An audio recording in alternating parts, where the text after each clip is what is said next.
Bon, aujourd'hui, le thème, on s'était dit que le thème, ce serait pourquoi la sexualité, c'est tabou, en fait.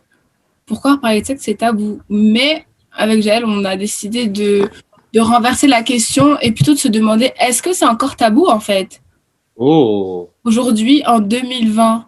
ok. Donc, on va commencer avec un contexte un petit peu historique pour comprendre un peu l'évolution de la discussion, en fait, autour de la sexualité. Du coup, alors moi, mon point de vue par rapport au côté historique de l'affaire, c'est que avant, on n'avait pas vraiment ce côté-là, sexualité libérée, tout ça. Pourquoi? Surtout par rapport à la religion. Donc, comme j'en ai déjà parlé plusieurs fois avec Nandi, donc de base, la religion chrétienne en soi, c'était plus un fondement qui était en Europe. Donc avec le catholicisme et tout, les rois, les reines, tout ça. Donc à cette époque-là, c'était des sociétés qui étaient très puritaines, tout ça.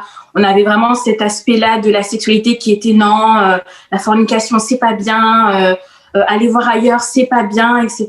et tout, c'est pas bien. Même généralement, même quand les femmes avaient des relations avec des hommes et tombaient enceintes d'eux, bah elles devaient automatiquement se marier avec l'expansion de la chrétienté à cause de la colonisation, tout ça, et ben ces valeurs chrétiennes en fait sont allées dans d'autres pays et ces valeurs conservatrices là sont aussi allées s'implanter dans d'autres pays. Ce qui a fait que d'année en année, de génération en génération, ces mœurs là elles sont restées et tout, et ça a fait que ça a créé de plus en plus une société aussi avec les mêmes valeurs conservatrices et puritaines, mais avec le temps elles se sont un petit peu plus comment est-ce que je peux dire ça? Elles sont un peu allégées. Moi, je suis d'accord que ça vient en grande partie de la religion. En tout cas, enfin, pas entièrement, mais genre, ça vient beaucoup de la religion, quoi. Ce truc-là de faut pas parler de sexe et tout, ouais, ça vient de la religion. Moi, je suis d'accord. Moi, je trouve que, enfin, moi, je ne connais pas niveau religion, mais je pense que, comme tu disais, ouais, ça vient de là et ça a créé des mœurs, du coup, qui ont fait que là, parler de sexe, ça a associé le sexe à saleté. Le sexe, c'est sale, apparemment. Alors que pas du tout, c'est très naturel. Et je pense que, oui, oui, t'as raison, ça a vraiment donné une image du sexe vraiment, genre, diabolique, etc. Ce qui fait que c'est comme si on voulait nous empêcher, ils voulaient empêcher les gens de coucher ensemble, ou etc. Enfin, c'est bizarre. Je sais pas, avant, moi, je dirais que dans les situations, on regarde l'histoire, avant, c'était pas vraiment tabou, en fait. C'est juste que c'était plus les hommes qui parlaient de la sexualité et pas les femmes qui pouvaient en parler, en fait, comme ils voulaient. Genre, ou utiliser leur sexualité comme ils voulaient. Genre, les femmes, c'était vraiment une période là où c'était vraiment stéréotypé. Pour moi, je pense que nous, on a aussi une vision très occidentale de l'histoire parce que si on va en Asie, dans certains pays, par exemple, la sexualité, c'est pas aussi tabou que ça a été pour nous dans le passé. Donc, je pense qu'il y a une partie effectivement de ce tabou qui vient, comme Jaël disait, de ces mœurs religieuses en fait qui ont vraiment, comment dire, qui ont transformé la perspective de que la sexualité c'est quelque chose qui doit rester secret, c'est quelque chose qui doit rester vraiment oui, tabou, voilà, et qu'après ça s'est répandu avec la colonisation, tout ça, l'Église catholique qui avait aussi un pouvoir assez important dans la société. Et comme c'est Fred, c'est ça? Ouais, c'est ça. Je vois seulement iPhone. Mais comme tu disais aussi, je pense il y a toujours eu aussi cette liberté un peu plus grande pour les hommes de parler de ça par rapport aux femmes. Ça c'est vrai aussi dans l'histoire. Voilà. Et puis, je trouve que même avant, on parlait pas vraiment de. Il y avait plus une liberté d'expression par rapport au sujet de la sexualité avant vraiment, c'était. Enfin, pour moi, en fait, genre, je trouve que tu retrouvais plus de gens qui allaient te parler de la sexualité comme de façon vulgaire, en fait. C'était peut-être de façon vulgaire, mais ils allaient le dire. Enfin, ils s'exprimaient mal, mais tu entendais plus ces gens parler de sexualité. Genre, ouais, ils savaient qu'à 14-15 ans, leur fille était mariée et que, voilà, couché avec je sais pas qui ou X ou Y raison. Aujourd'hui, 14 ans, tu penses qu'un papa va dire à sa fille, euh, il posera jamais la question à sa fille, est-ce que tu l'as déjà fait? Il parlera même pas à sa fille que oui, ou même une mère va jamais dire à sa fille, genre directement, enfin, je sais pas pour vous, mais elles vont deviner que sa fille l'a déjà fait pour la première fois, ou elles vont attendre que leur enfant, fille comme garçon, vienne leur parler. Ils vont jamais prendre l'initiative eux-mêmes de dire oui, est-ce que tu l'as déjà fait? Est-ce que tu le fais? Tu te protèges? Enfin, moi, je sais pas. Enfin, pour moi, en tout cas, c'est moi, de tout mon entourage que j'ai eu, ben, je connais aucun parent, à part souvent peut-être les pères avec les fils, qui prennent l'initiative de demander à leurs enfants poser directement les questions sur la sexualité. Qu'est-ce que vous savez? Qu'est-ce qu'on vous a appris? C'est à part à l'école où on voit le sujet et encore vaguement. En réalité, on voit quoi? On te dit juste l'anatomie de l'homme, l'anatomie de la femme, et les rapports, la reproduction, c'est comme ça, c'est tout. On n'entre pas vraiment dans le sujet. C'est si tu arrives plus tard vers le lycée, on va dire même à l'université, que oui, à ce moment-là, selon ton cursus scolaire, que tu verras plus ample la sexualité. Moi, j'aimerais bien aussi rebondir sur le fait que, historiquement parlant, c'était perçu comme vulgaire, en fait. Et que de génération en génération, cette image, cette perception de la sexualité, elle est restée vulgaire. On ne peut pas en parler, faut pas. Chut, n'en parle pas, c'est grave et tout. Et quand on parlait, en fait, on te percevait d'une certaine manière. On pouvait penser que tu étais peut-être pervers, que tu avais de mauvaises intentions, que tu étais, je sais pas, tu n'avais pas l'esprit en ordre, en fait. Que il y avait une dysfonction, en fait, que d'en parler comme ça ouvertement, tu étais forcément vu comme, je sais pas, comme une personne bizarre, en fait. Et je trouve ça dommage parce que c'est resté, c'est resté. On évolue aujourd'hui, mais c'est resté et on pense encore qu'en parler, en fait, c'est vulgaire et donc, du coup, on censure. On censure. Si tu veux prendre un exemple concret même, je dirais même qu'avant, euh, une personne qui aurait eu des rapports sexuels avec une autre personne hors mariage, bah, c'était très mal perçu. Pour une femme, surtout, c'était très, très mal perçu. On allait l'appeler, on allait la traiter de tous les noms. Alors qu'aujourd'hui, je pense qu'il y a quand même, enfin, les femmes, je parle pour les femmes en général, elles ont cette liberté de pouvoir faire ce qu'elles veulent de leur sexualité. Genre, aujourd'hui, si une fille veut coucher avec quelqu'un, elle peut le faire à partir du moment où le rapport est consenti. Mais avant, consenti ou pas, la fille, elle est toujours très mal perçue. Du coup, Moi, voilà. je pense que ça a évolué, mais c'est pas. Genre, on n'est pas encore au max, quoi. Parce que, encore maintenant, quand une fille est, genre, libre de. Enfin, genre, elle parle de sa sexualité librement et tout, elle est encore hyper jugée et traitée de tous les noms, quoi. Beaucoup plus qu'un gars. Même si, ok, genre, on a évolué, mais genre, on a encore beaucoup de chemin à faire, quoi. Bah écoute, de toute façon, notre société actuelle et même avant, elle a toujours été et elle est sexiste dans tous les cas. On va associer la sexualité libérée à un homme en mode oui, c'est un mâle dominant, un séducteur, etc. Alors que quand il faudra parler du cas de la femme, là, ça va être oh non, elle, pour ne pas dire le mot en paix et autres. Donc, c'est ça, en fait, c'est à cause de ça. Et même ça vient aussi du passé, historiquement parlant aussi. Si on en revient à l'époque, tout ça, des rois et des reines, où la religion catholique avait vraiment un fort pouvoir sur l'État et tout, la femme, enfin, les femmes des rois, les reines, elles n'avaient pas le droit même d'aller voir ailleurs.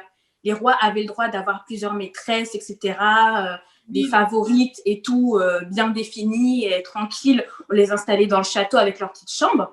Alors que les reines n'avaient pas le droit, quoi. C'était mal perçu. Et si elles osaient s'aventurer hors du lit de leur mari, ben, c'était directement, c'était je te répudie ou bien c'était souvent même la peine de mort, quoi. Moi, je trouve que diaboliser le sexe au niveau des femmes, c'est vraiment un moyen de domination par rapport à elles.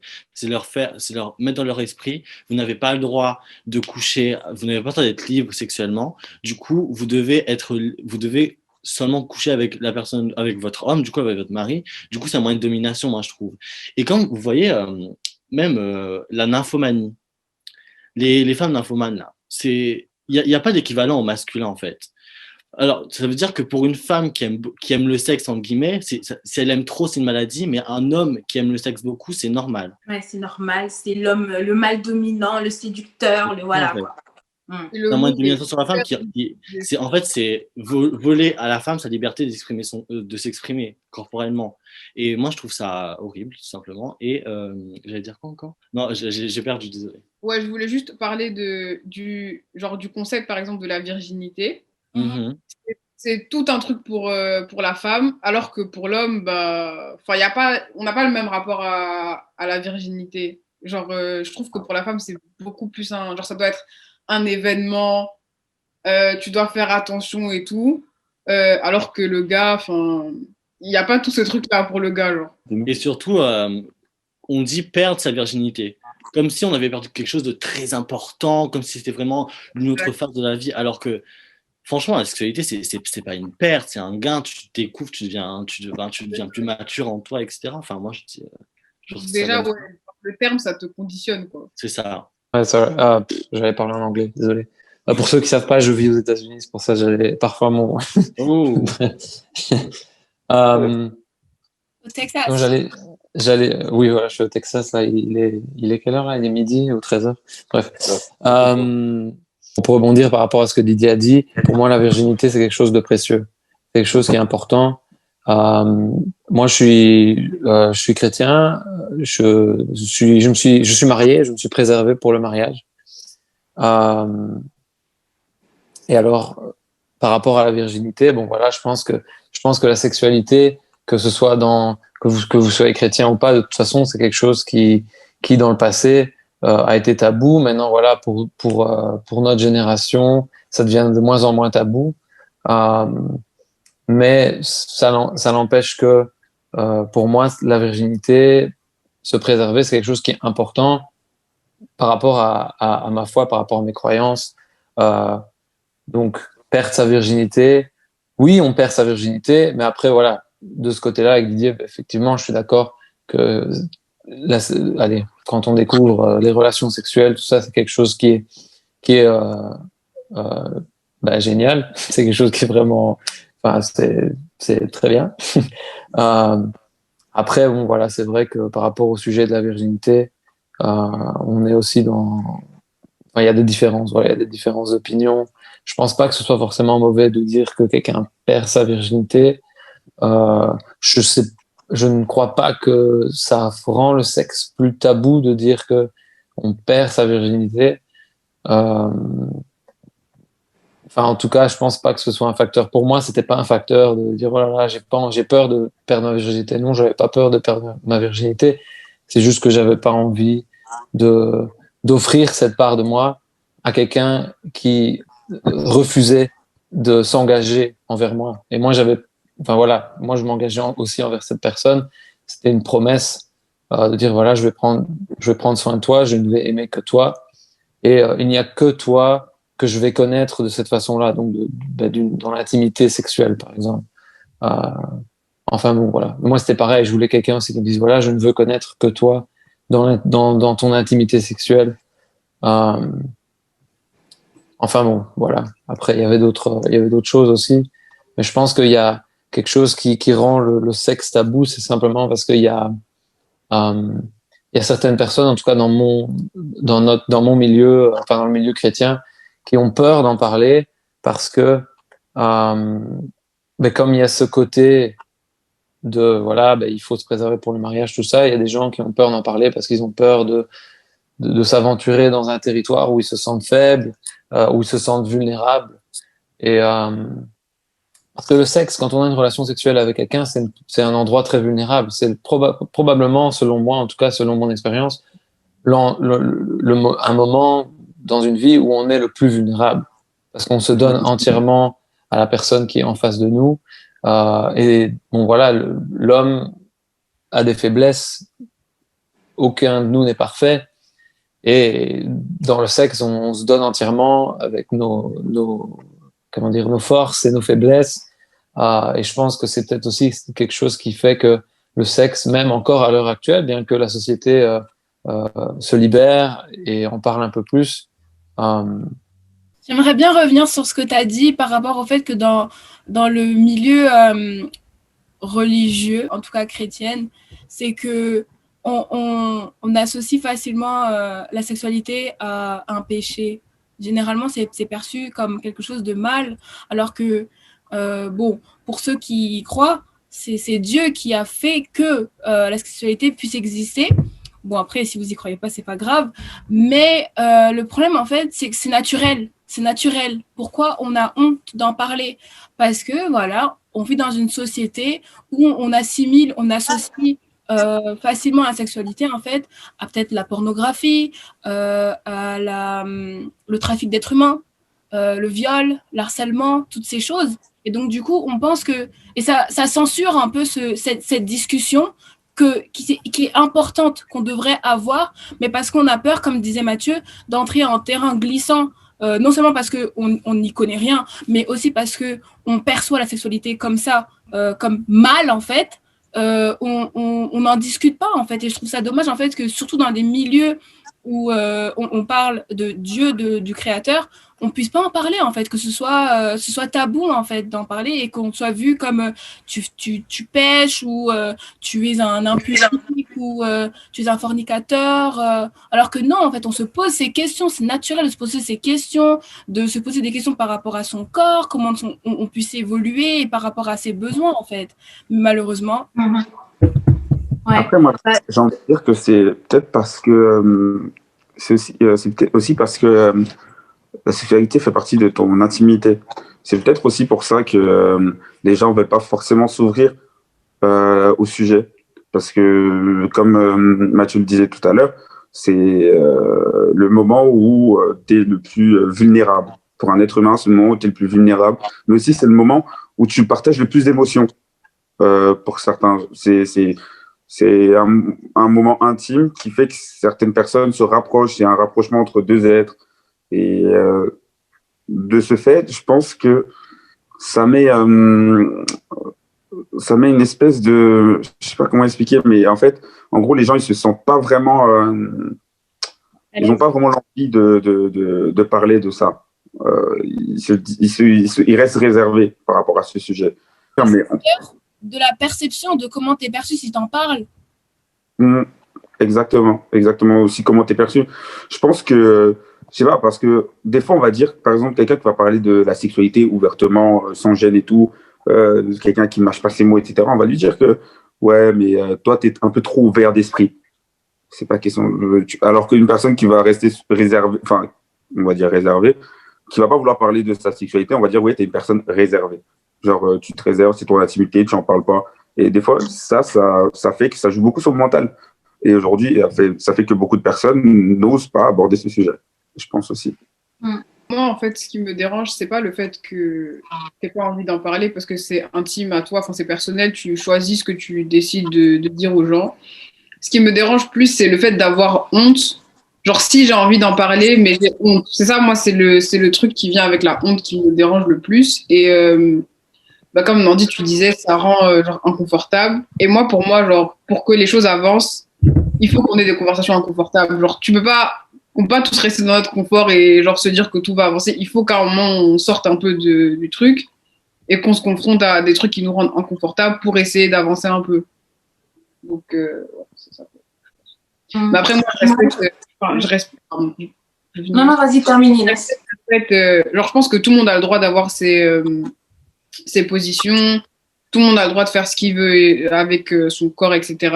Mais en fait, moi, quand je disais le truc de la virginité, genre perdre sa virginité, je trouve que tout le truc autour de la virginité, ça rajoute une pression pour le moment de la première fois. Genre, on se dit tout ce qu'il faut que ce soit, surtout les filles, moi je parle genre d'expérience, on se dit que ça doit être parfait, genre ça doit être la bonne personne, il faut que ce soit extrêmement parfait et tout. Et du coup, ça te rajoute une pression Si par exemple tu le fais et que c'est pas parfait, tu te dis, genre j'ai gâché ma première fois. Alors qu'en fait, toutes les fois peuvent être des premières fois, toutes les fois sont des expériences, enfin, tu vois. Et c'est cette pression-là qui me gêne un peu.